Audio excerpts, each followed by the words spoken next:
Hello, Heroclix land. Welcome back to Talking Clix, where we celebrate the heroes of Heroclix. I'm your host, Wespool. With me, as always, is Scott the Missing Link. Hello, Scott. Hello, guys. You know, Scott, you shouldn't be called Missing Link anymore because you showed up in a big way this weekend. No, I'm still the missing link. All right, we got a special episode for you folks tonight. Who's our special guest this evening? Tonight we have a Mr. Duane Moore. Hello, everybody. Welcome to the show, sir. And I have a terrible question for my burning question to start the show off with. Do you think King Arthur came a lot or just frequently? Probably matters where he was. My question is, who's better looking, Snap, Crackle, or Pop? The redheaded one's creepy. All right, we got the silliness out of the way. Duane, thank you for being here. So I understand you were doing something this weekend. What were you doing? This weekend? Oh, wait. I want to tell you what he was doing this weekend. He was talking mad smack in an event yesterday. That's what he was doing. I say facts, but it comes off like mad smack, and I didn't say bad. I said mad. You was just kept jawing like this. I'm gonna put baby in the corner. I said that. I put Cable in the corner. I put a Spider Rex in the corner. All right. So what was this event? League City Battle World, Victoria, Texas. Yeah. Wes's event. Wes Summers event, yes. So we've been talking a lot about that for the last few episodes. What did you guys think? It was pretty cool. There was a lot of newer players there, which the event was a new event or a new store that people have actually traveled to go play it. So it was a new store with new people, and they even had people traveling from like 4 or 5 hours from South Texas just to come up and play in Victoria. To tell you how big Texas is, 4 hours from Victoria is like Edinburgh and Brownsville, or 3 hours from Victoria is Austin. 2.5 hours from Victoria is Houston. If you want to drive from Dallas, you're looking at like 8.5 hours. Just to give you an instance of how big Texas is. Yeah, it's a big state. And that's not even getting to West Texas where like El Paso is. You're going to be driving like 14 hours, 15 hours. Now, is it wide open space or is there civilization through all that? There's civilization and then wide open space, and civilization and wide open space. So you may hit a stretch of like 300 miles with nothing. Yeah, I've driven some cities where the speed limit goes down to I'm in a city for like less than a minute. And then I'm back on the open highway again. So it's one flashing light in town. I'm talking about cities without flashing lights. All right, so I want to hear about this Battle Worlds. I wasn't able to attend one, so I want to hear your guys' experience. I want to go through the bingo cards first and foremost, because that's something new that we haven't done at any other event before that I've been to. The bingo cards was like, hey, you initially sign up, they pass out a bingo card, and then there's some stuff that you do beforehand. Did you pre-register for the event? Yes. Did you pre-submit your build for the event? Yes. Did you dress up in cosplay for the event as a character that you have? Yes or no? And these how are many just were there cosplay. There was only one person in cosplay. My kid was going to take a Halloween costume astronaut helmet and say he was Infinite, but he left it at home. All right. So go on. Sorry, I was curious about how many people dressed up. Bingo was kind of cool. What I was hoping for, I understand it's bingo. There's multiple ways to play bingo. You can go 4 corners, you can go X's, O's, whatever. You can make your own design, blackout bingo, whatever. But once you bingoed, you turn in your sheet and you are done with bingo. You get your prize. It could be a Black Lantern ring. It could have been an Infinite. It could have been a Batman. It could have been a Kyle Rayner. It could have been a bunch of different things. I think my kid won an Orgo off a bingo sheet. So, and if you wanted to buy another bingo card, it was $10 to get a new card. And then you could check off stuff that you had already done. Did you pre-register? Yes. Did you did you dress up in costume? Yes. Take a selfie with your opponent? Yes. just a bunch of cool stuff. Some of it was to promote Battle Worlds, like go join their Discord or leave a Google review for the store or make a trade with somebody. Help with the rules interaction. So what'd you think of the bingo cards, Duane? Oh, and I love the bingo cards, and it did promote different and interesting interactions. I mean, since it was a tournament, I'll admit, because of the bingo card, I was more friendly. Not that I'm not friendly normally, but there were bingo things like, help explain a rule or something. And I do that anyway, but also, like you said, there was a lot of new players there. So between the bingo card and the large amount of new players or inexperienced players, it was a lot motivating to do different things you don't necessarily normally do at a tournament. Because there was a whole lot of different things that you could of options to do, like explain the rule. Now, was this a distraction from the actual game itself? So I don't know how a lot of players were doing it, but every time that I sat down across from my opponent, I would put my bingo sheet under the table or under the map, so that way I couldn't lose it. That's what I used to do with my my actual forms when we go to events, like at Worlds, and you had to keep your little sheet with you for your opponent to sign off on. Put it under the map.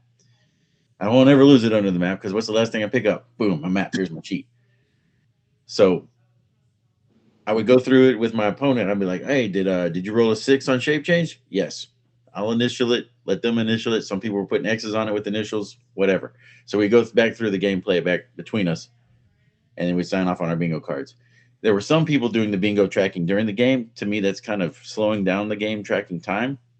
But you would hear people yell bingo during the game because they were actively playing bingo while playing the game. So good kudos to those guys for being able to multitask more than what we're already doing. What are you doing? Was it a distraction for you? So it technically wasn't a distraction for me, but I'm pretty sure it was for some people. I love the bingo card, but I would suggest that they clarify. If someone does it, I suggest they clarify, kind of like Scott said he did it. Don't try to remember what happened during the game and deal with it after the game. That's probably the best way to deal with it. Because in a tournament stuff, I feel like some of the stuff there was one that was on a bunch of different bingo cards that I seen between myself, my kid, and the guys that I traveled with. There was one on there saying, "Play with a piece that wasn't rated in the top 50." Yeah. You have to have units to go see the top 50, and if you want to build accordingly, then you can go get that just in case you got that square. But if you didn't get that, scratch it out. You're not going to have that one available to you. Right. Hit your own piece with energy explosion. If you didn't pack energy explosion, how are you going to hit your own piece with energy explosion? Scratch that one off. And there was a bunch of them that I feel like if you knew what was in advance potential, then you would build somewhat accordingly for it. And that may lead towards having easier or less meta builds for the newer players to face. Yeah. And I know Kenny, the guy who dressed in cosplay and won the tournament, he knew about like the different things on the bingo thing. I don't know where they actually posted the stuff that might be in the bingo sheet though. So that it was on the flyer for the bingo saying that it was in there. It had a list of whatever 25 were on there. So you knew what some of them could have been. Right. The more fun ones. Yeah, I got you. Yeah. So is this something you guys would like to see go forward, maybe adopt it into other events? I'd love to see it. I would actually prefer maybe some symbology on it though, instead of just the word. So you have to read everything. That way you can maybe glance at it beforehand and kind of know what you're trying to do. Like if it says roll doubles twice, maybe a picture of some dice with doubles on it and say the words next to it. But that way I can glance at it later like, oh, that's what that is, instead of having to reread every box on there. Deal 8+ damage in a turn was brutal. I got that on both my bingo cards that I had. And I had the ability, okay, dealing 8 versus them taking 8. There's a difference there. Like if I deal you 8 and you fortify, that's 1 damage, but I dealt you 6. You fortify it. So do I count that as 6 or count it as 1? I got 30. Do reducers say, is it damage dealt or is it damage received or taken? Yeah, I can see that.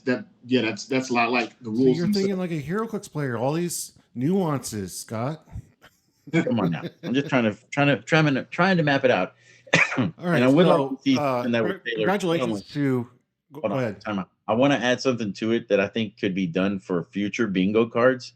we have so many Heroclix content creators out there. I feel like you could tailor it to certain areas. Like, hey, this one's going to be in Alabama, and you can expect Dan Powell or someone from Clix Off at said event. Tailor it for that store to be like, hey, take a selfie with a Clix Off player or host, or I don't know. I feel like you could be doing something with those to promote different shows in those areas with those players. That sounds cool. Yeah. All right. So, congratulations to you said Manny Kinks. Won? Yeah. Congratulations to Manny. He's a friend of the show, and I'm proud to see that he made it all the way. I'm assuming because he was on the show that gave him the motivation to succeed. Man, I don't know. He went undefeated. So what was it? Well, first of all, give me the top four. Top four was Manny Kinks. He had Zala Jorel, Ace, Freya, and Phoenix Pog, or the Phoenix Pog, and Reverse Flash. I think that was his main force there. Oh, he also had Killiseum Cap. All right. So was it the team that was just that good, or was he just really well versed in it and just knew it front and back? The pilot and the team. I think the only thing he's changed up on it was adding a slime marker to it, and the slime marker is gross. We'll get into that here in a minute. Yeah. The pilot and the team itself, with just how much he's played it and how in depth he is with it. So he was first place. Who was the first loser? Who's number two? Do you know, Duane? Oh, I didn't stay for the top four. Okay, you didn't stay for the top four. Number two was Rory Zog, former guest of the show. Hey, Rory. His team. I just want to say, good job, Chef's Kiss. Love the team. He played 5 Red Lantern recruits on low dial. Oh my! 3 Baron Mordo astral forms. Oh my goodness! Chair Panther. He had Arquilo on low dial. He had Bleeze on low dial. His main thing was that Bleeze can take whatever and move some of those Red Lanterns who are carrying the Baron Mordos. Those guys can do damage with poison after moving. The Baron Mordo says if you're adjacent to him, then you cannot reduce the damage. It's basically like Sandman and Sinestro. Okay, so Chef's Kiss. That's awesome. I'm be honest. I'm irritated. I need to play him. He stomped my face in.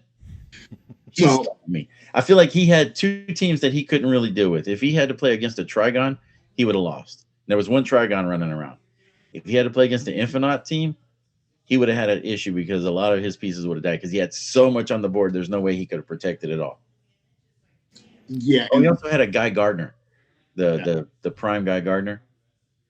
So his constructs are making poison as well. So he had like 7 or 8 abilities to deal poison right away.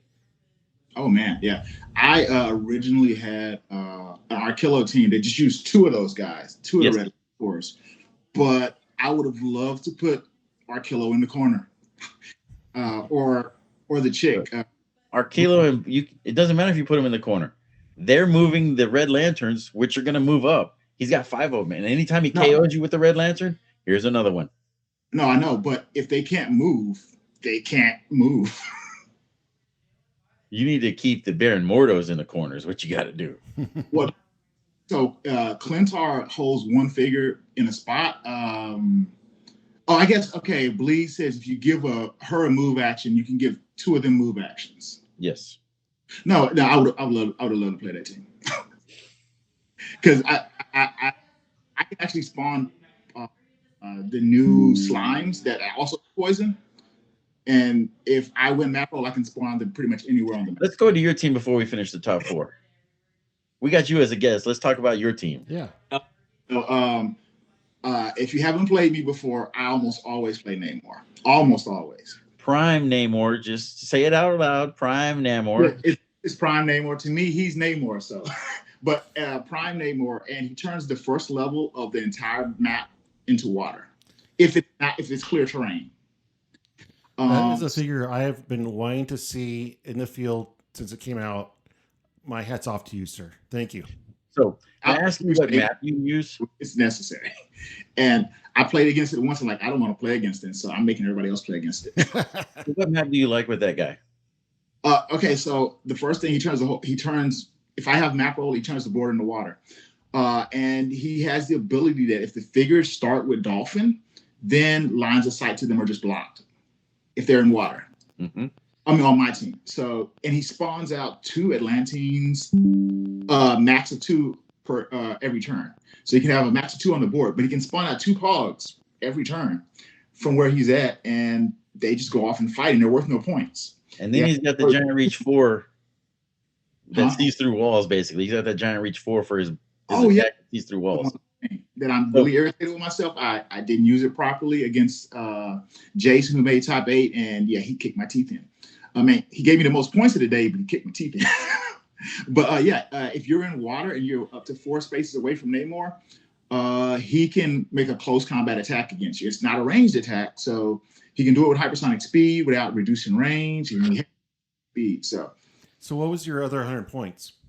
Oh, my other 100 points. Well, they were all motivated by the Venom set. I got, I think it's called Symbiote Sorcerer Supreme. It's a super rare from another set. The only reason he's on the team is because I needed Symbiote. He was solid. He has range blades claws and up close blade claws. Doesn't he also bring in Spider-Man or somebody when he dies? No, that's Spider Biodroid. My bad. Yeah, no, you get it. But the main reason he was on the team is because of the new Chase Clintar, the symbiote planet. So Clintar loves Namor because Clintar says at the beginning of every turn of mine, I can choose either a symbiote on the board or a space water terrain. And that is where Clintar is. You can't attack him, but you have to interact with his powers like breakaway. And he has plasticity. So I can literally say he's in your starting area at the beginning of the game. Now, that's not going to do anything turn 1, but turns after that, he has plasticity, he has defend, he has prob. But the other thing that I didn't use much, but I would have used against that Red Lantern team potentially, is he can spawn these symbiotes, the new symbiotes that come in the Venom set, and they all have poison, shape change. I don't think they have blaze, they have incapacitate. But I know the whatchamacalls are 2 clicks. The 15-point Red Lantern recruits, and I love them myself also. They're 2 clicks. So, you said toughness. That's an important one. That's a really important one. Yeah, I don't care about your poison. Hey. So that wouldn't have worked as well as I wanted it to. But yeah, I guess looking at it, I wouldn't have done that, but I would have did my best to lock Arquillo in one spot and pick off the recruits as they came in. Because that was basically what he did. Like in my game against Cable, there's a Cable, I think it's called Cable Bomb. So I had Slime Water also. That's like really important on my team. I popped Slime Water underneath Cable. I put Clintar next to Cable, and Cable just could never do his Cable Bomb because he couldn't move. That was a low-scoring game, though, because I put Cable in the corner, and Mr. Sinister put Namor in the corner by outwitting my hypersonic speed from 8 spaces away because he made a duplicate of Namor, and that means he could see me, which sucked. So did you have anybody just throwing like terrain under you and taking you out with the water? No, I didn't. I mean, that's a thing that happens from time to time. I would I ran into that I ran into a spot team a while back, and yeah, that hurt really bad. So I'd probably try to build my map. I mean, I'd probably try to choose a map to avoid them getting that close to me.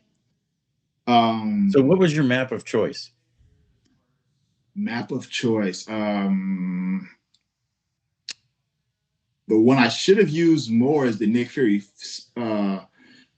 safe house, but what was my other map?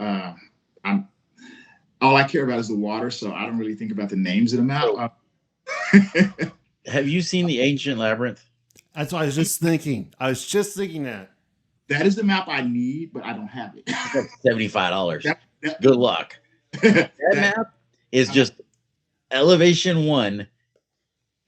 And there's water already on it, but you're going to turn everything into water. So it's like, hey guys, we have walls and water. Oh yeah, and with the Hey slime. guys, say hi to my son. He came out to see me. Hey guys. What's up, Hi, my guys? son. With Love you. and with the wonderful slime water cutting off improved movement. I mean, you can't fly. You can stop giants from walking over the walls. You can stop people from flying over the walls. Yeah, I need that map. You can't fly over the walls because it's indoor. Oh, it's indoor. It's Yeah. indoor. Oh, I didn't know it was indoor. It's I like a don't. cave. It'd be an underwater cave if you put Namor on it. It's, Oh yeah. And I think Namor doesn't need line of fire to see you from far away, so you can be on the other side of a wall, just be like, bloop. Oh yes. Yeah. That was yeah, funny that you and I were on the same page on that. I was like, when he's describing this, I'm like, man, that labyrinth would be perfect for this. I've played Namor on that map. Trust me. I know. All right, so was this a new team? How much practice have you had with it?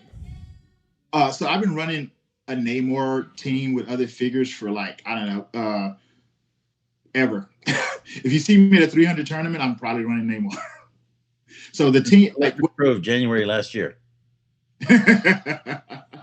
yeah. So with yeah, so like Namor's, he's 200 points, like on a 300-point team. So yeah, I'm really comfortable with Namor himself, and everybody else is just splash. So, or yeah, for effect. Awesome. So are you happy with it? Did you like the Venom aspect to it? Oh, Clentar's evil. I mean, Clentar Slimewater is just evil.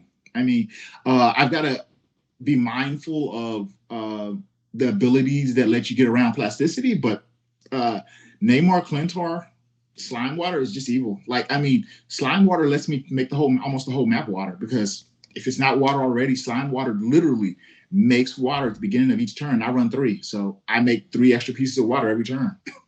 Plenty of water. Plenty of water. That slime water is gross. Oh, So let's get into the slime water now, Wes. Are you familiar with the slime water? Not really. Go ahead and tell me about it.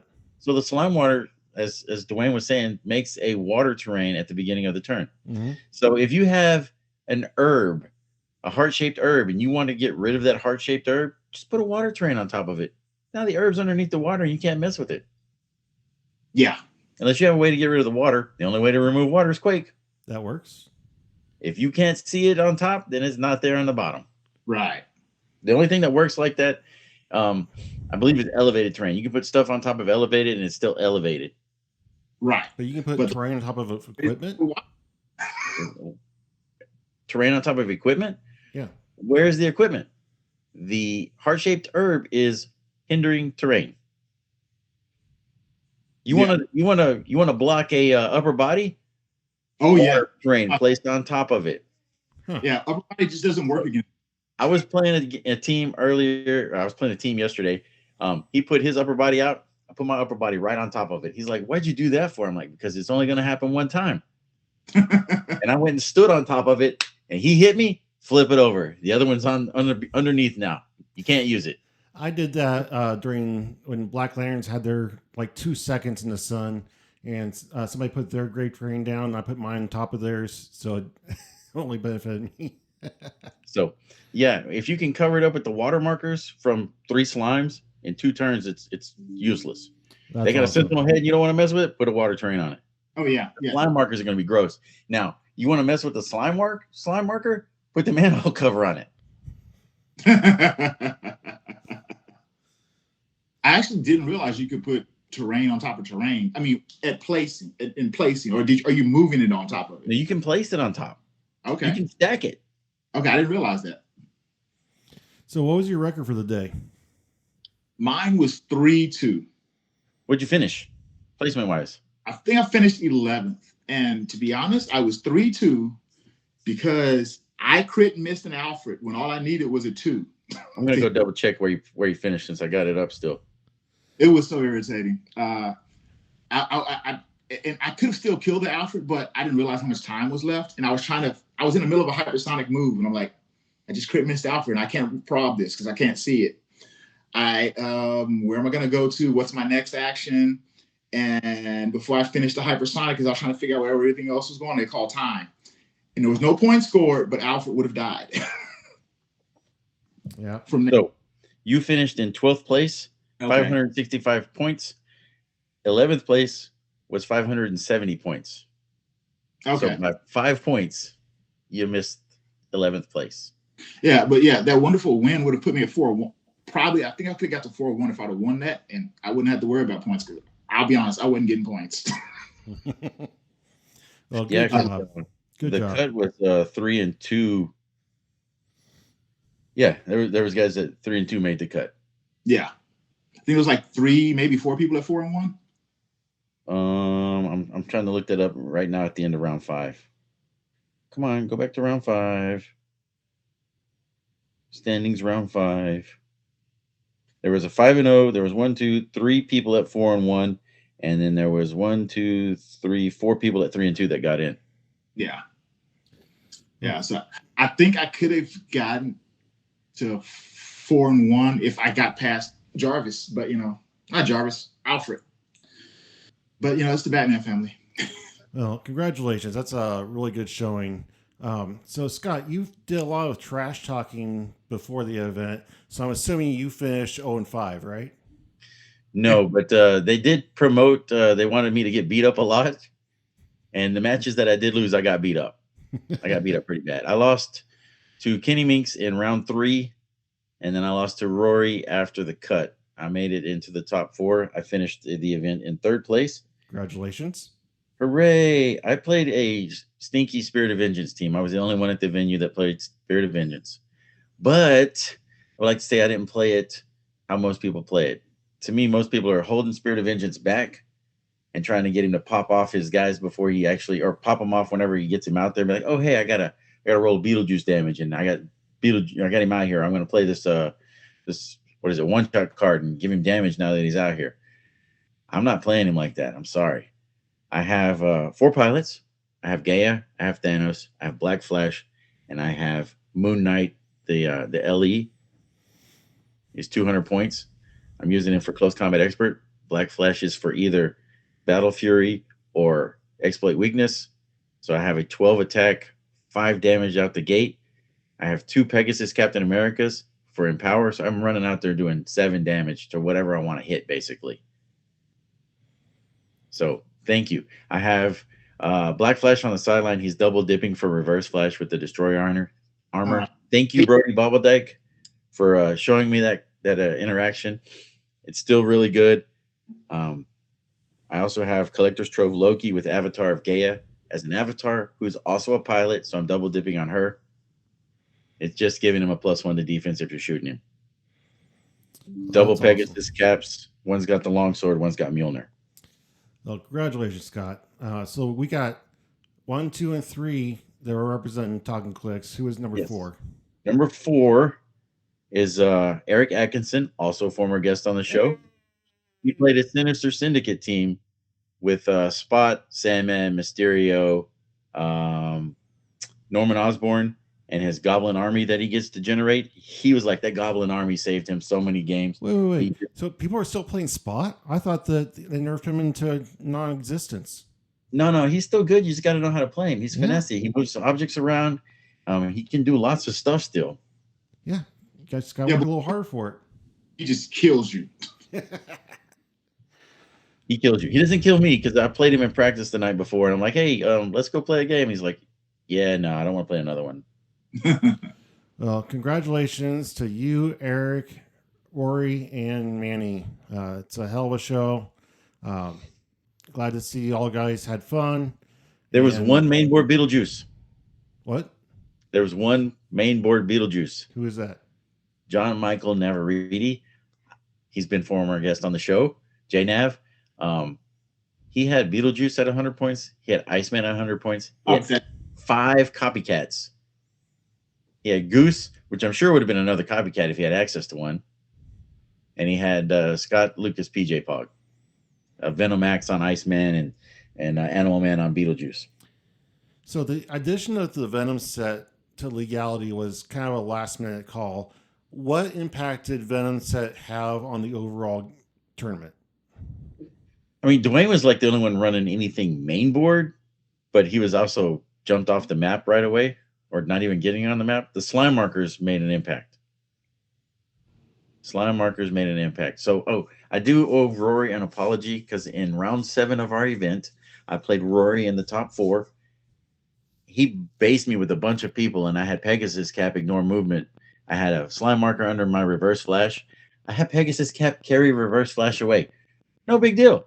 But reverse flash is wearing the destroyer armor. He's a giant. He can't be carried. Oh, I cheated him. You said, wait, did he have you said slime marker? Was it from the slime water? It was the water. It was water that the slime put under him. Yeah, actually, you can't be placed with that, so you still can be carried. No, I mean, I couldn't. I didn't place him in the water. I was trying to carry him away from the water. That's what I'm saying. The other thing that water says is you can't be placed. So you can't, even if you were right size, he couldn't pick you up. That's the cool thing about that water. I couldn't pick him up even if he's. I can't be placed in the water. Or the water token that the slime water makes, you Yeah. cannot place and you cannot use improved movements. That's why I told him. I'm saying I'm not placing him in the water. I'm taking him out of the water to place him somewhere else. If he started his turn in that water, he cannot be placed. He cannot be picked up and moved anywhere. Really? Yeah. That meant you couldn't be placed in the water. So Judge, he can't be placed anywhere else. Judge, we're asking a judge. oh, who was the judge there that day? Drew Warren was our judge. I traveled with him to get him there. I have to leave my house at like 5:30 to get him there. I think I left at like 5:30 to go pick him up and then get him down there. Well, I haven't heard anything bad about it, so he must have done a pretty good job. Yeah, I mean, there was a lot of people that say he did pretty good. So Well, it sounds like a great event. And I understand it was supposed to be geared for new players and attracting new players. Was that successful? what do you think? Oh, there were a lot of new players there. I enjoyed the fact that it was kind of, like I said, the bingo card kind of helped it gear it towards new players. So I enjoyed the new players. I think I may have enjoyed them less without the bingo cards. Because the bingo cards motivated me to be nicer than I would have been. Not that I wouldn't be nice, but it's like I can get a prize and be nice. I don't know. Yeah. I feel like it had extra motivation. I would say that there's extra motivation to have interactions with people, but I'm already an extrovert and I talk to anybody. I don't think I've known a stranger. My first game was against one of the guys that came up out of Edinburgh. Unfortunately, they were only there for 3 of the 5 rounds because they wanted to get back. I don't know if they had WrestleMania plans or what, but they had a 4-hour drive to get back. So 4 guys dropped in round 3. They were all fairly young. I'd say they're in their late teens, early 20s. And then we had 4 kids playing. My kid Maddox is 13. He was probably the second youngest there. We had little Huck, Roman. He was 8, I believe. He won his final game, so he was up high-fiving people. He went over and yelled at his dad, I won, high five. So he was hyper excited for that. Michael Strait had his kid there and his nephew there. And from what I understand, they have not been playing or practicing very much for the event. So they were there having fun, but they didn't have the interactions that you would think that they would have if they'd been playing for a few months. I feel like little Huck or Roman had a little bit more experience under his belt than they did. So an 8-year-old versus a 13-year-old versus a 15-year-old. Well, congratulations to everybody that attended. Congratulations to Wes Summers for putting on a tremendous event, and I want to see it succeed. But we've been talking about this for over half an hour now. I want to talk about our guest. Before we get on to that, I want to give some pride moments that I had at the event. When I look over and I see the locals sitting at the top tables with us, we had tables 1, 2, 3, and 4 up at the top. The first round doesn't matter. It's just random pairings. Okay. If you're in table 13 and you make it to table 1, it's whatever. It just happened that way in the first game. The second games, when you start seeing people in the top tables and you're like, oh, hey, the locals are up here. Round 3, I want to say they had 2 of the locals from their venue up in the top 8 seats. My kid was sitting 2 seats down from me in round 3. Round 5, they had one of their locals sitting at table 4, so he was in the top 8. I'm like, this was good showing for those guys. And man, my kid at top, he was in 5th place going into round 4. Oh, I'm man. like, holy cow. And he practiced his team twice with me the week of. So good job to those guys. It was very like, man, these locals are actually putting in the work. My kid put in some work. He showed. I'm proud of those guys. That's great to see. That's great to see. So, Duane, thank you for being here. Thank y'all for inviting me. How long have you been in Heroclix? Since they announced it. So did you play Mage Knight? Oh yeah, Mage Knight, Mech Warrior. Yeah, I almost had a fit when they announced Heroclix. I'm like, yes. Did you ever take a Yes. break in there? Huh? You were taking a Oh, break? like a 5 to 10 year break, probably about 2 to 3 years ago. I recently came back into the game, so I've got a ton of figures from before that 5 to 10 year break. But right up to that, yeah, I took a break for a minute. Yeah, I love the game, but yeah. So where'd you go? We missed you. Oh, I missed it even more when I came back because like the game was so not the game was different, but the crowd was different. I heard the crowd fell off during 2020 because I used to go to Dragon's Lair in Austin, and like every night there's like 10 to 15 people playing, and I came back and it was like five. But no, I was having to spend more quality time. Understandable. So, you have any nicknames we should call you, or former, or military, or college? Just something. What's a nickname for you?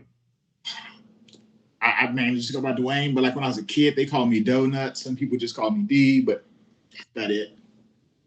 Those are lazy nicknames. Yeah, I don't really have a real nickname. Sorry. So you're the big D. Yeah. G. All capital letters. Emphasis on big. Yeah, and that used to be a lot more clearer because yeah, I've lost some weight. I used to be like at least 20 pounds heavier, I say.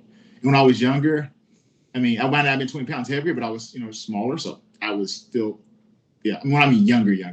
But yeah, no, I've always been tall and heavy. So, what is your occupation outside of HeroClix? My real job is I drive and deliver meat from a meat processing plant to high end restaurants. That's my 9 to 5. Is this Excellent. the first time you met Scott? No. I had plenty of games. I don't think I've ever actually played you, but I've been seeing you at events for several years, probably since you got back in the game. Yeah, that sounds about right. At least like states and whatever else is hopping. Yeah. What was your first setback? Ooh, let's see. What was before Panther? Oh, that hurt. Before Panther, what was before Panther? Before Panther, we had a DC set, Masters of Master's Time. Time. Black Panther was my first setback then. I probably came back before, while Masters of Time was out, but I didn't buy any Masters of Time. So he is not a master of time. It's painful that I'm not because like I would really love a reverse flash right now. I used to ignore him, but with Black Flash, I was like, I need a reverse flash. Hey, you know what? Just hang on for like another 4 months. He'll be retiring, I'm sure. Now, during your hiatus, did you get rid of all your HeroClix, or did you keep them for posterity? I don't know how to get rid of stuff. I have made warrior figures. They're so pretty to look at. They're so pretty to look at. Why would you get rid of this stuff? I mean, look at all this behind me. I love this stuff. Yeah, that's actually problems with trying to buy new stuff. It's because like, but I have that figure. But I love the way they're adjusting the figures now, like to make it more accurate. I love it. I feel like it's not always great for for people's introduction to the game, but it's really cool that they make the characters more accurate now by adding lots of extra text. Lots of extra text. I'm pretty sure if I eventually outgrow the closet that I'm storing everything in, I may have to make some concessions. Sure. Can I tell you, if you have your name, the closet on top of the closet, just move that to the room. And then eventually just put that on the outside of the house. And you just tell her that I still have it all in the closet. Get you a little label, put up a sign that says closet. Boom, that's where my stuff's at, in the closet. And never coming out of the closet. And then when you have your ranch of stuff, you just go put it out there at the yard, at the driveway entrance, the closet. So are you usually competitive, or are you just usually casual? Oh no, I prefer competitive because So when the game first came out, since I've been playing from the beginning, I was really casual because like I'm playing with these superheroes that I've been reading about all this, time, and it's like it's fun, the interaction of playing with them. But the level of game when I first started elevating, and like my opponents got better and better, and I'm playing for fun for the most part. Like, okay, we got to step. I love competition, so I had to step up my game.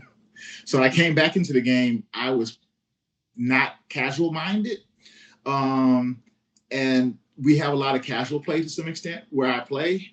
So I prefer to go to tournaments now because I don't break rules. I push boundaries. Like what we're supposed to do, right? Craziest thing I can do is, and I can't do that in casual play. But you learn some fun stuff in casual play that you try and expand upon in competitive. Oh yeah, yeah. Oh no, I had to learn to play casually though, because the crowd I play with now is more casual than it used to be after COVID. So I play casual. I mean, I like playing casual. It's not that I don't like playing casual. I prefer the tournaments. Okay, so what store do you play at, and when do y'all play? I play at Dragon's Lair mainly because it's on Saturday at like 6:30 p.m. So I usually play there on Saturdays. We have a Wednesday game at Game Castle, which is a little farther north in Austin. Both of them are in North Austin, but one of them is like the edge of North Austin. Game Castle is on Wednesdays at 6:30. And that's where Romeo, former guest of the show, Kenny Minks, former guest of the show. Man, I feel like we've talked to almost everybody in Texas. Not even close, Wes. All right, so question on my mind and a lot of other people is why Namor? Huh? Why Namor? Oh. Why? You got to ask why. I'll let Duane tell you why. I'm a Namor fan. Hold 1 second. Let me clarify. He's going to go put his Namor swimsuit on now. Thank you.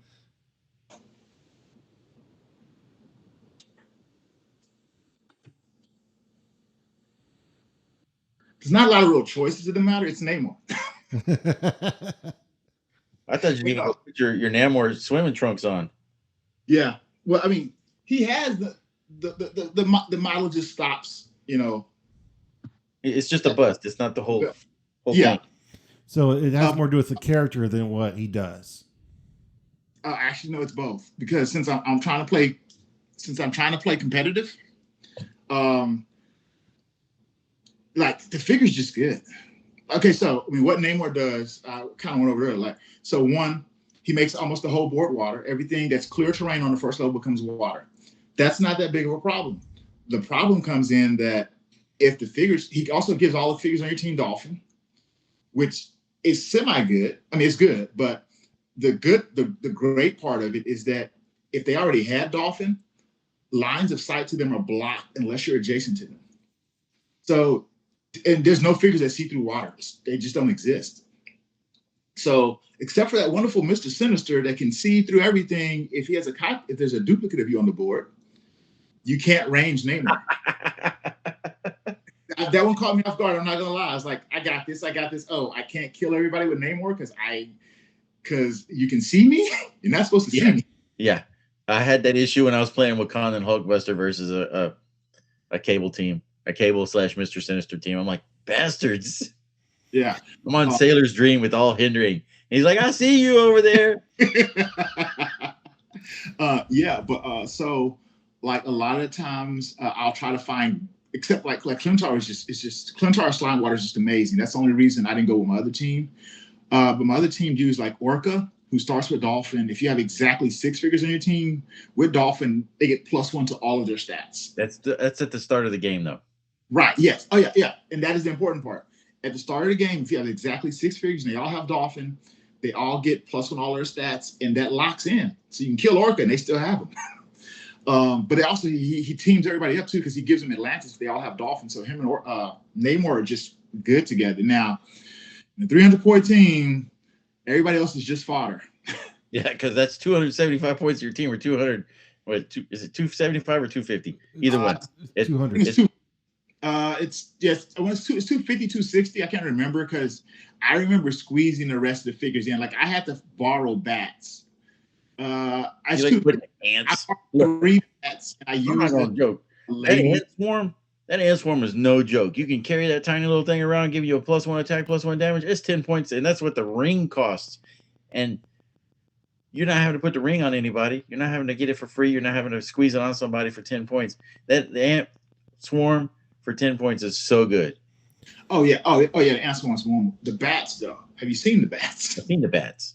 So yeah, I ran basically 3 bats to get to my 6th figure because trying to get to 6 figures with only 50 points left, you needing 4 more figures. But the bat say that if you have 2 bats adjacent to a figure, it works like Namor's water, and you can't target them. So I had 3 bats, 2 bats. Each bat is next to 2 bats. You're not talking about the dog. You're talking about the bats. Oh yeah, I'm talking about the 5-point bats that probably cost a lot of money. Yes. Yeah. So I was running like 3 of those guys, and they like literally like I put them next to this lady with the blue lantern ring. Sister Cersei, and basically the bats say you can't see her, and they say you can't see the other ones, and I just sit them in a corner somewhere. And Sister Cersei can like move one of my figures 2 spaces for free, and so that was her job. Inch somebody up so they can go get closer to hit people. So I love Prime Namor. I tried so hard to make him work, but every time I try to test him against anybody relatively competitive, they just go, here's some smoke, and now I can see you. Or here's some elevation, now I can see you. And that's when I gave up. Namor has to, based on the team you're playing with, Namor kind of has to stick and move or stay away from the rest of the players. He sends the fish people out to log them up. Evil. Those, I mean, six movement only, but they have charge and exploit weakness and blades. I mean, and even those guys are just evil. So yeah, I use them to do my work. Namor's job is literally he's the ruler. He sits on the throne. He's cleanup. Close to the throne, he slaps you and tells you to go back where you came from. You're saying he's the ruler. I say he's the janitor. He's the cleanup guy. He's the ruler that wears different hats. When the people can't do the job, he cleans it up. So do you travel to a lot of events, or you just stay local? I'm trying. Currently, I'm just sticking to Texas. That's why I was so happy that they had to win in Victoria. So, did you not get how far it is to get to stuff in Texas West? Like, I think it's got exaggerated the distances in Texas just a little bit. But... No. It takes me 2.5 to 3 hours to get to Victoria. It takes me 3 hours to get to San Antonio, 3.5 hours to get to Austin, somewhere in there. 3 hours for either one of those. It takes me 4 hours to get to Dallas. Where are you at? I'm in the east side of Houston. Okay. Yeah, you're right. For you, you're right. It was just over 2 hours, about 2:10, 2:12, maybe 2:20 for me to get to Victoria. But yeah, Dallas is like 3 or 4. I'm not going past Dallas. I've had enough friends and family in Texas. I understand how big it is. Yeah, I'm just saying for those that aren't in Texas. So say we got somebody listening in New York and they're driving 4 hours. How many states have you crossed in 4 hours? Yeah. My parents' college roommates lived in the southernest part of Texas you get. Like they were on the border. And they drove to Indiana to visit us one summer. And they said by the time they hit the Texas border, they were about halfway to Indiana. And they still had to travel the rest of the way. So just an example is 880 miles if you drive on I-10 from Louisiana to New Mexico. 880 miles. It is 870 some odd miles from El Paso, which you still have a couple meters there or whatever it is to get out of El Paso. I guess it's right there on the border. To get to, what is it? San Diego, California. It's you're halfway there when you're still in Texas. And then there's people in those big cities like New York. They're going, man, it takes me 30 minutes to drive 10 miles because of traffic. Yeah, I mean, that's a border town. I can't say it's a border town. That's a landlocked town because half the city, I mean, it's all in land, obviously. But to get away from downtown, you have to go just north, south, or west. You're not going to be able to, there's nothing else east. There's water. Yeah. You're not fish people. Namor can't save you out there. All right, so I know you like to play Namor, but overall, in general, when you don't have Namor, are you more of a aggressive build or more defensive? So okay, before I got because okay, I've been playing Heroclix from the beginning, but I wasn't playing in big tournaments in the beginning.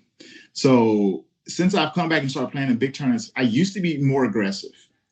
Like actually, I had a really aggressive like the team that was in the top four. I had actually half Bleeze wasn't playing her, but I had an aggressive Arkillo team with 2 Red Lantern Corps recruits, and it was nasty. Actually, I want to say I was going to run it with what is Terrax from the Iconic set, and like the amount of damage it could do on turn 1 was just evil. Like I'd fly in where Arkillo drop off one of the recruits, or potentially flying with Terrax, drop off a recruit, flying with Arkillo, drop off the other recruit. Everybody swings when Arkillo swings. Then the recruits poison one of the recruits, and Arkillo spit out what do you call constructs. Terrax could free place a blocking terrain and then slap you with it for free. But then I played against this guy Brevin that didn't make. Brevin wasn't there. Former guest of the show. Yeah. He didn't make it to Victoria, but I played against Brevin, and he half mutants in the middle of the field and came in and slapped my team up. I'm like, okay, that's aggressive. Okay. Aggressive, I just want to say that teams lose to the aggressive team that's hit first. I want to put out there a big old FUGG to Halt Mutant, okay? Kenny Minks played Halt Mutant on Zala Jor-El, got her all the way across the map, swung at me and missed, and then went and stood inside the arena that he had on my side of the map. So when it was my turn, my whole team is locked up, and I have only one person that can shoot that has line of fire to her. And I'm like, man, this sucks. I got a nice 9 attack trying to hit you. Yeah, so 1 damage. Has Matt Donovan been on here? Matt Donald's been on here. Okay, so I was at a tournament. Was I at a tournament? I was playing Matt one time, and I had Namor. And my first say, fuck Matt Donovan. The double G or the CK? One of my first Namor builds ran Namor. It was Namor, a 75-point Hawkeye, I want to say, and Scarlet Witch. Yeah, that was the team. 75-point Hawkeye from the Iconic, and he set up his. I guess he didn't want to be next to Namor and me spitting out stuff, so he set up the arena across the map. Well, Hawkeye gives everybody shield, so Hawkeye just took. He has like 11 attack with range combat expert, maybe 12 before range combat expert. So I just shot in there and pinged him. He came out of the arena after that. Because I could shoot across the map. Not across the map, but like 9 range, basically. Yeah, 9 range with all the shield bumps. So like shooting into the arena from across the map with like 3 still got a lot of noise going on over there, Wes. Sounds like y'all are. Yeah, my wife is on her TikTok spree right now, so. She's in there TikTok. Is she dancing? I don't know what she's doing out there. She's loud. Preaching. But yeah, I except for the fact that I was talking about Hawkeye, one of my other favorite characters, and Namor, I forgot what I was talking about actually. But yeah, I remember shooting. So all for right, both of you, go ahead, Scott. I'm going to say that sounds like you're more aggressive as a player. Do you feel like you're a better pilot? Aggressive, yeah. So I prefer aggressiveness, yes. Until Brevin showed me that the first person to be aggressive wins an aggressive match. I was aggressive. Now I build all my teams I build defensive aggressive. Like yes, I feel like your Namor team covers that defensive aggressive because you have it packaged in one. But that's a big package. Yeah. Oh yes. They call you Big D, right? Exactly. Yeah. I guess I have been called Big D before. Now that I think about it, yeah. I love defense. So now I build a team, build a strong defensive component. Like literally, if I build a team, part of my team's job is to make you to take away something you expect to have. So like I play with the idea of running a Sinestro Prime, Gore the God Killer, and Constantine in this tournament. So Sinestro, there's no positive modifier, so you're locked with your stats. Gore gets nasty because Gore says he make bystanders. So if you're planning on making bystanders, they're not coming out. Yeah, but Gore gets a bonus to stats for people in the KO area with the deity keyword, so you're kind of losing out on that potential. Oh, no. I mean, when you your opponents that they can't modify their stats and Constantine says they can up, that is so much fun. Because they're expecting to have either high stats or prob, and they don't either one. And now they're like, okay, I don't know what I'm gonna do because you took away part of my game. Namor takes away range because you can't range a Namor team. So I always do my best to take away stuff from my opponents so that at least half the opponents I play against, they have to play their team different than they planned on. But then we swing back hard. That's the plan. Are you a better builder or a better pilot? I'm a better builder. I'm not sure how well other people will pilot my teams that I built, but I feel like I'm a better builder. Like okay. I want to say I'm shooting my own horn, but I'm not really. Like I feel like if I was a better pilot, I'd top 8 way more. Because like I shouldn't have lost my third map, picked the wrong map. My fourth round opponent like literally said, you should have played this map against Hypersonic. The Hypersonic team you just told me about. I'm like, yeah, you're right. That was one of the reasons I put this map in on my thing. But I played against 2 Wallies and a Rogue, and Rogue just walked through those walls, and I got I still have flashback to that. Because I got this. Namor slapped a Wally from a distance, and Wally wasn't happy. He was limping along, and I surrounded Namor with walls, and Rogue says, "Okay, whatever. We're gonna like get rid of these walls now. Now Wally's go get him." Like, okay.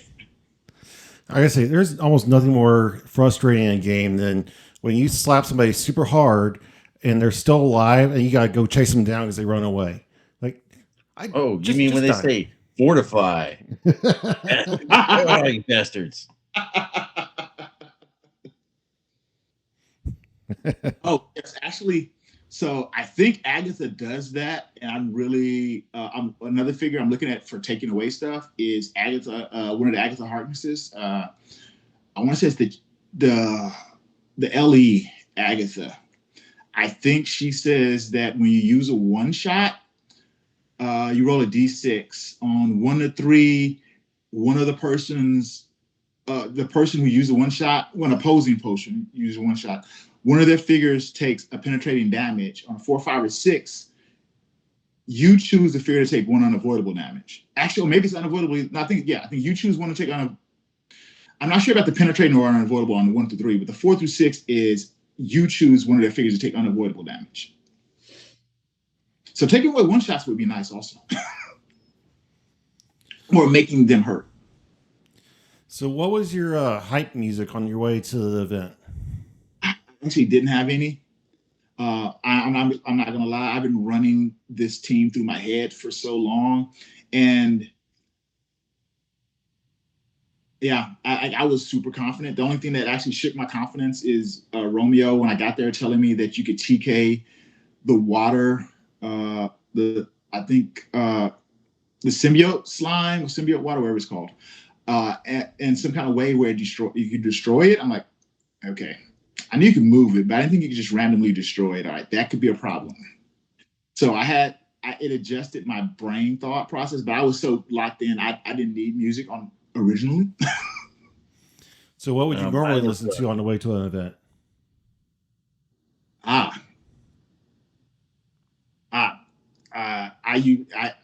just normally listen to like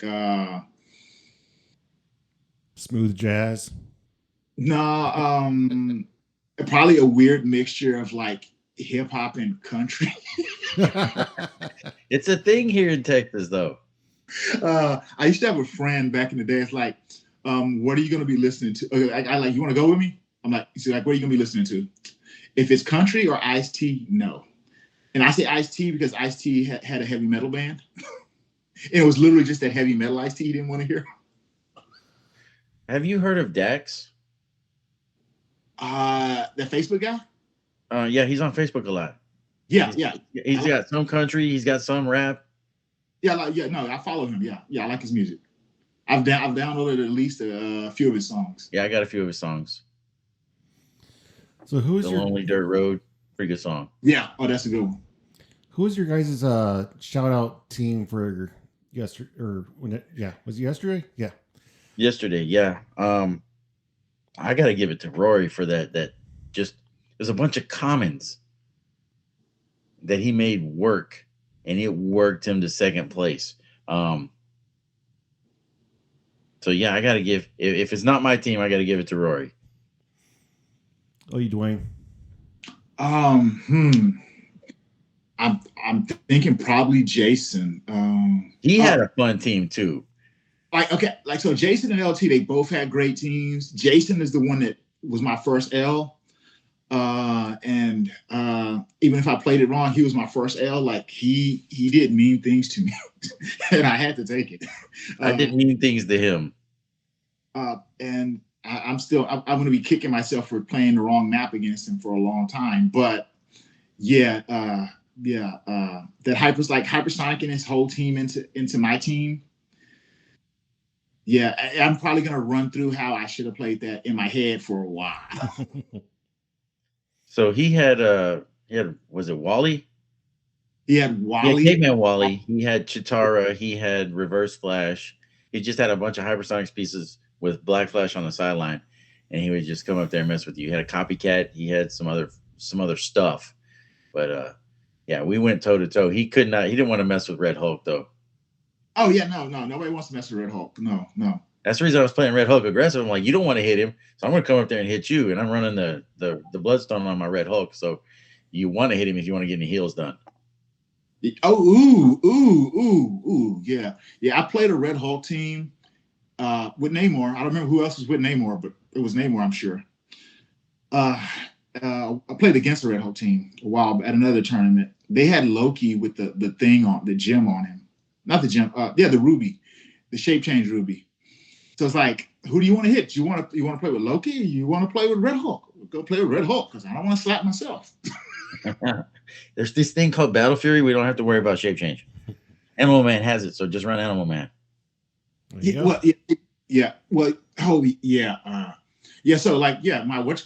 my Orca team would have been fine because Orca has Battle Fury. Orca was like, okay, all right, Loki, what do you want to do? Let's go. Let's dance. Yeah. All right, so before we move on to the next segment, I want to do a special shout out kind of thing. I feel bad because I didn't do it last week. I really should have. A friend of the show, he hasn't been on the show, but he's a friend of mine. Manny Ortega had a really bad accident at work recently where he lost 2 of his fingers. And Ouch. he is the primary breadwinner for his household. And so there's a GoFundMe up on his page, and I will post it in the links below. He's a very good player, very good friend of the community. He's part of the Heroclix USA team. Just a great guy. He's been to Red, White, and Clix both years. He's just a great guy, and it's a really unfortunate accident, and he's part of the community, so I'm going to give him a shout out. And I apologize that I didn't do it last week when I should have. But hey, Wes, you know what else you haven't done yet? It is the 19th of the month, and we still have yet to do your April giveaway. Yes, I've been tied up with other things going on. Your job now. Yeah. You have a real job. Yes, I will, as I am editing this and stuff, I will get that up. So we'll have drawing tomorrow and then a drawing just like a week. Yeah, like a week and 10 days or like 10 days away. But yeah, shout out to Manny, great guy. I do apologize to our loyal Patreon fans. I dropped the ball, but I will make it up to you with awesome pricing. So, all right. So I know you haven't watched our show before, but we have what's called the Clix questionnaire. Clix questionnaire. And what it is you've been playing since almost day one, right? And Yeah. you've been in the community for a long time. We've been talking to you for over an hour, but there's only so much that you can really get to know a person without these very specific questions. And the scientists over at Talkn Clix Laboratories formulate these questions. They field tested them, they stress tested them, and they tell me there is no better way to reveal the inner workings of a person's soul than through these questions. Are you brave enough to answer these questions? Oh, I'm so ready for this. Yes. Right, Bring it on. What is a compliment that you remember years later? A compliment I remember years later. I'm assuming it's a Heroclix compliment. No, it can be anything in life. I like your shoes. Great smile. Okay, so I said I was ready for this question. I wasn't ready for this question. I told you. There's going to be many more. My long-term memory sucks. My short-term memory is amazing. But I was recently talking to my mother, and she reminded me of something that happened. And so since you asked the question, I guess I got to answer the question. An ex-girlfriend actually wrote a thank you letter to my mother for me a long time ago. That's cool. All right. I need you to choose your end time apocalypse. What is how would you pick the end times to be? Robots, cats taking over, zombies, Aliens, aliens, a meteor. Okay. I was waiting for more. Blast. I can do the first ones. What's that? So if I was a different person, I'd probably go with cats. I apologize to all cat lovers. I'm not a cat fan. I'm with you. Ooh. I probably, I guess I'd go alien. I guess I'll probably go ooh. If I don't know what the result is going to be, I'm going aliens because. So you're hoping they're the ET type, not the xenomorphs? What? ET aliens versus the xenomorphs, the aliens with the tongues and the acid blood. Oh. I mean, if I know it's xenomorphs, I'm definitely not going aliens. I mean, yeah, I mean, like, see, there's so many alien possibilities. I mean, like, if I know what kind of aliens are coming, that would make my mind up. Like, or if I know that I could have survived the initial meteor impact, I'll go meteor. That's the safest way. Hey, it's going to be a crappy world, but if I know I'm going to survive the meteor, I'm okay with it. All right, so I'm going to rephrase this question a little bit because we've had some guys that have struggled with it. All right, do you like butter on bread? Yeah. Okay, you spread the butter and you go to eat it. Use your phone. Use your phone. Do you put the butter on and then just eat it with the butter side up? Or do you flip it over and eat it with the butter side down? Oh, butter side. Ooh. He's thinking about it because he's never done it. All right.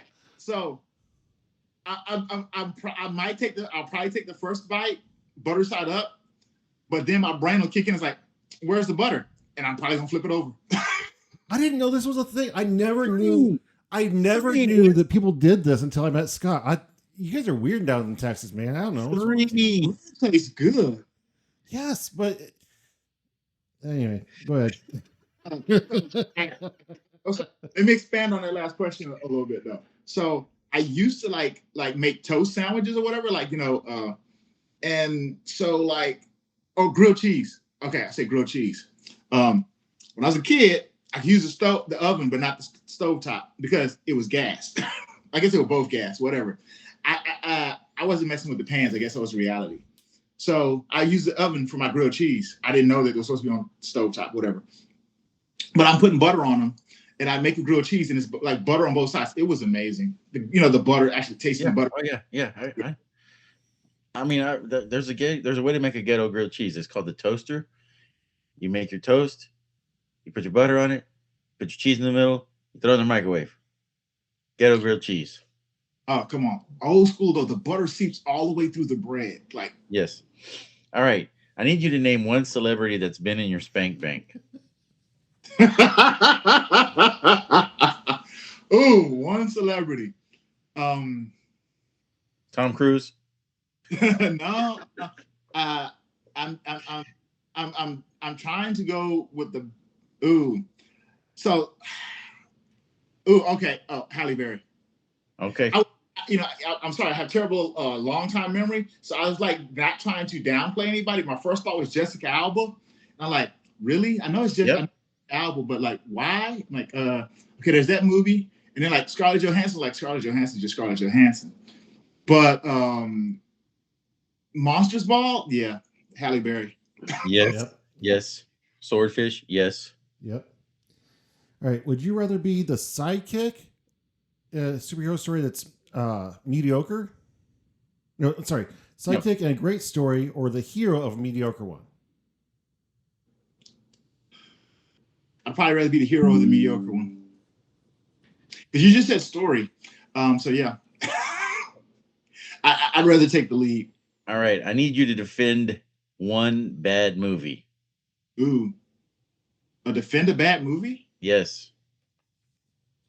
Oh, my problem with that is I'd have so like if I'm defending it, I don't think it's bad. Yeah, that's the whole point. I can't off the top of my head, I can't think of a movie that I liked that other people didn't. I can think of movies that I thought were bad that other people liked. I'm sorry, me and my terrible long-term memory is drawing a blank on a movie that I thought. No problem. All right, so I actually asked my son this question at dinner tonight. So I kind of want to go off on a tangent myself here. Do you guys ever see the movie Doom with Dwayne Johnson? Yes. Not very good. You didn't like it. I didn't like it. You're right. I don't like the game. That is a great movie, and I will defend it till the day I die. It's horribly underrated. It was a fantastic movie. When they went into the first-person shooter, and it just felt like the game itself, oh, you can't go wrong with Dwayne Johnson and Carl Urban, man. That great team. I've seen part of it, but I haven't seen enough of it to say one way or the other. Oh. Did you enjoy the Tron movies? No. No, they're all bad. Yeah. I tried. I didn't know. You talking about the new ones or the old ones? They're all bad. They're all bad. Okay, so all right. Those cycles were cool in the first one. The cycles are cool, but everything else is bad. I can't remember the movie well enough, but I played the video game and seeing the video game in real life, or not, you know what I mean, in Memorex, it was just amazing. All right. So who taught you the most in Heroclix?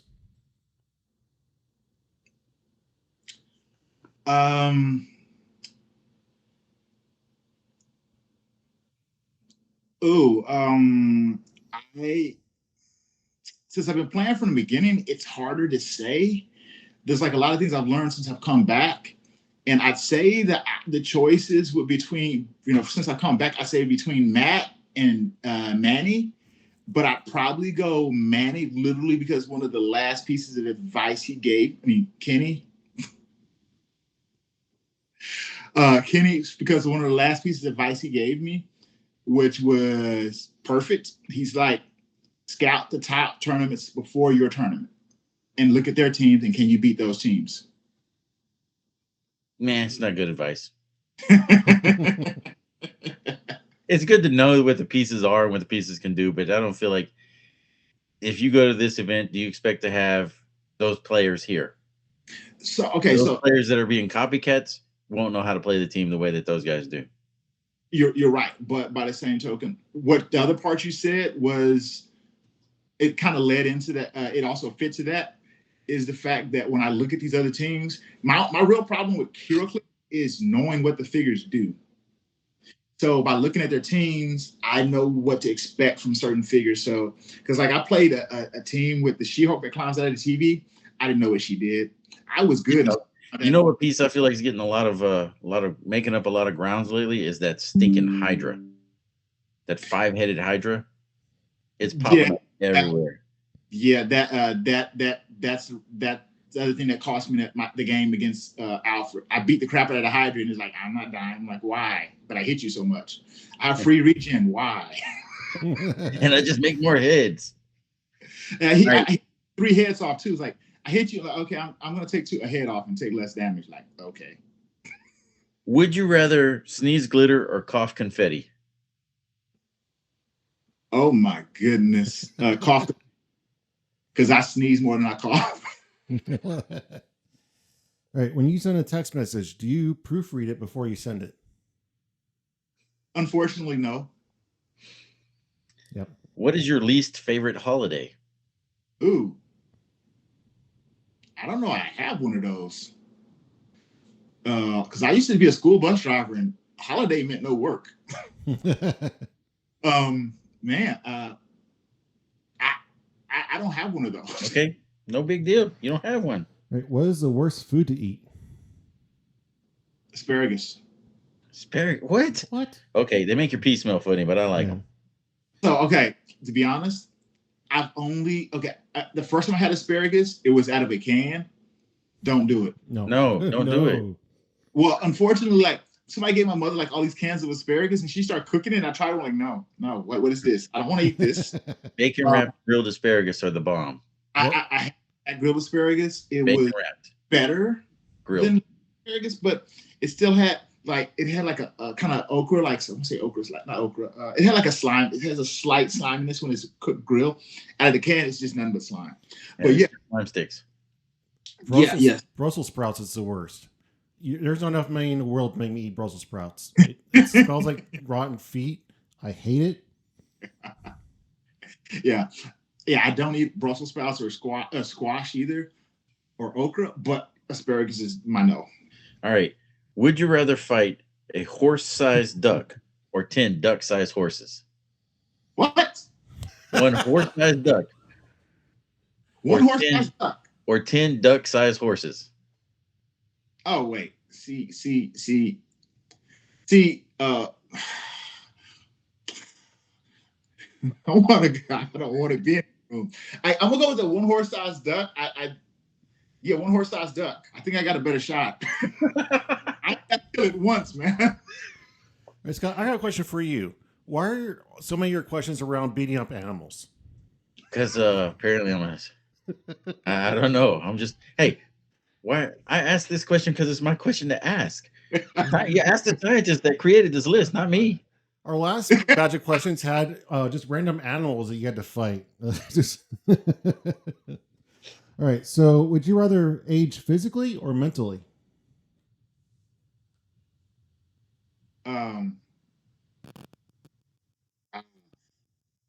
Okay, that's an interesting question, but I'm a nerd, so I'm not sure what aging mentally means.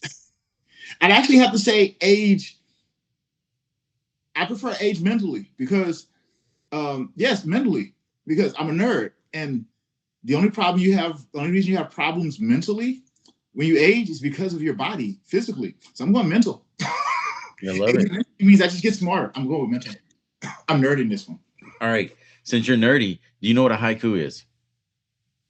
It is, yes, technically. I don't know all the specifics. It is a poem. Poem that is 5 syllables, 7 syllables, 5 syllables. Would you challenge me in creating a haiku of Wes's topic? Yes. Ding, ding, ding, Wes. We have a challenge accepted. Yeah. He's going to set a 2-minute timer. He's going to give us the topic. We have 2 minutes to create it. So we both have to make a haiku? We're both going to make a haiku in 2 minutes. I don't want to challenge you. I thought you were just making a haiku. No. It's you and me. We get 2 haikus. No challenge. You don't want to challenge him? I'm sorry. I'm going to back down, man. Oh, okay. All right. Do you shower in the morning or in the evening? I technically hate to answer that question in the morning. All right. So you successfully finished the Clix questionnaire. Congratulations. You Thank endured you. the hot seat. Hard You're now fully revealed to Heroclix community. How's it feel? I feels okay. Well, your reward for answering all those tough questions is you get to ask us a question. Ah. What is your favorite HeroClick game moment? Or HeroClick moment in general? HeroClix What's moment in general. Man, I know what Wes's is. Oh, you don't. I don't. I can't. All right, I can't know what yours is. I would like to say it's winning, but no. I mean, I had one just yesterday when I'm looking down the table and I see my kid 2 seats down in the 5th seat. I'm like, man, that's a proud moment right there. I'm just like, I can't tell him enough. I just can't be like, this made me feel like, holy cow, my kid's doing it right now, and he didn't even practice. It's awesome. My favorite HeroClix moment is anytime that a figure is KO'd, not by the attack, but by getting knockback damage or some kind of after effect. It's after the damage dealt, and they just happen to get kicked into a wall, and that does the killing blow. I don't know why. I just think that's super funny that they survive the attack, and then there's some like, oh, they bumped a wall and they're gone. Like, I just think that's Okay. I gotta. After 8 rounds of HeroClix yesterday, and the championship was done, and Kenny Minks was over there talking to us, and he's walking to go to the restroom or wherever he was going. He took his wig off because he was dressed as Ace in cosplay stuff, and he had Ace on his team. He was talking to us, and he turned around and he hit the wall right there where the door frame was at. Well, thank you so much for being here, Duane. It's been great talking to you, man. Shout out to Wes Summers for creating an amazing event / circuit or whatever they call it. Shout out to Manny Kinks for doing an amazing job in taking grand prize.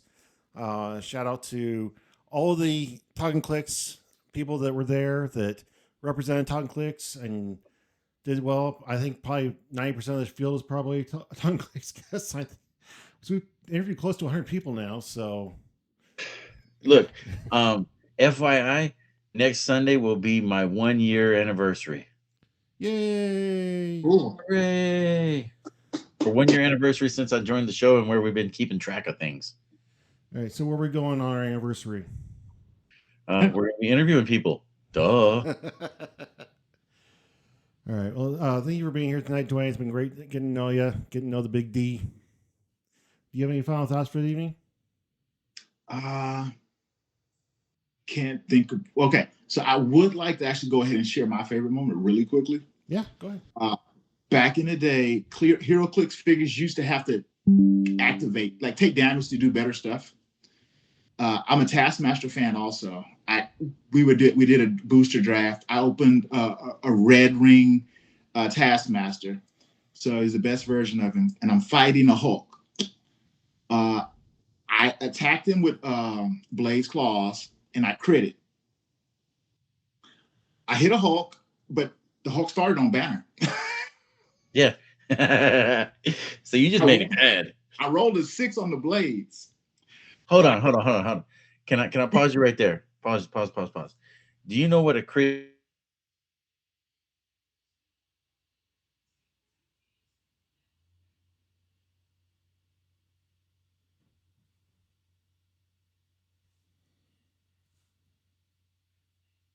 Because he churns into Banner. He starts off as Banner. It froze after you said time.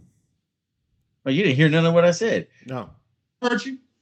You heard me. He didn't hear me. Oh. Apparently his internet's turning into trash. All right. So if you roll a crit hit on blades, you roll double 6s for the hit, you roll a 6 on blades. Do you know what that's called, Wes? No. It's called the devil's dick. He didn't actually hit with the blades. You just have this flaming penis come up and burn you. There you go. I hit Hulk as Banner, did 7 damage to him, knocked him all the way through Hulk back to Banner, and then he hit a wall and died. Nice. Mark was happy, the guy I was playing against, but I'm sorry, I love that moment. Well, that's been Talkn Clix. Thank you for being here. Scott, what's your final thought? Sometimes we just want to be heard, and listening is one of the kindest things we can do. So listen to people. If you're not Truth. playing Clix, you better be talking Clix. And as always, Keep on Clixing. Have a good night. Good night. Good night. They told me keep it PG. But when the big D enters the water, things escalate quickly.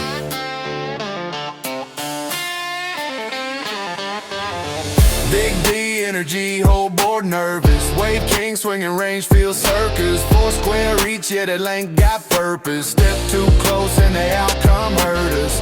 Big D pressure map get wetter. 200 points make the team play better. In the water he invisible, seen a level clever. Once he get position, it's goodbye forever.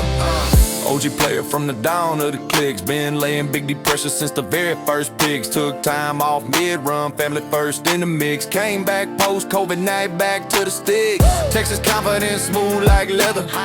Big D presence make opponents surrender. Veteran mind, but the humor stay tender. Competition stiff, but the vibe still friendly. Battle World South brought the scene together. New faces rising like stormy weather. Young guns aiming for a throne contender. Old guard sweating, but we still remember. Big D energy stretching real far. 4 square reach like who you think you are. Trying to play close, better park that car. Too much Big D, leave emotional scars. Big D wave got the board all flooded. Opponents looking shook like now I don't love it. Team boosted up, whole squad feeling studded. When Big D active, whole bracket get rugged. Name a captain, water dripping prestige. 200 points, but he move with ease. Make teammates stronger, synergy tease. Big D support, got the whole squad please. Sky hit third, yeah, he walking the walk.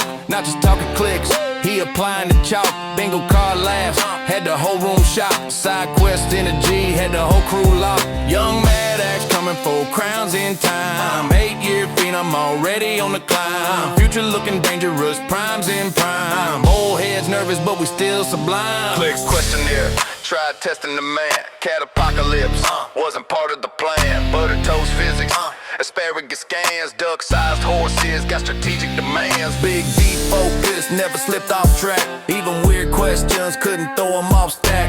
Champion mindset, always bounce back. Confidence heavy like a fully loaded pack.